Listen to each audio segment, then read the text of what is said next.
New thing. அப்போ எனக்கு அது கேட்க எக்ஸைட்டிங்கா இருந்தது. ஆனா பயத்துல ஒரு பீதி ஒண்ணு வந்தது பாருங்க.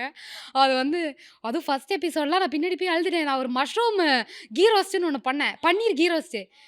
அப்படியே எதுவுமே வேகவே இல்ல. என்னது மசாலாஸ்லாம் ரா இருந்தது. எனக்கு எது ரா இருக்கு, எது குக் ஆயிடுச்சுன்னு கண்டுபிடிக்கவே கொஞ்சம் டைம் எடுத்தது. அந்த மாதிரி. அப்போ வந்து நான் போய் அழுதுட்டேன்.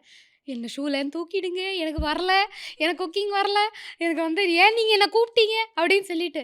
இல்ல, இல்ல ஒர்க் ஆகும். பண்ணு, பண்ணு அப்படின்னாங்க. ஸோ அந்த இடத்துல நீங்க கேட்டீங்கல்ல ஒரு டெசிஷன். எனக்கு அப்போ வரைக்குமே தோணுச்சு. இந்த மாரி அண்ட் அதுக்கு முன்னாடி ஒரு சீரிஸ் ஆஃப் ட்ரோல்னா அந்த மாரி ஒரு ட்ரோலு எனக்கு ஆ இது எப்படி தெரியுமா?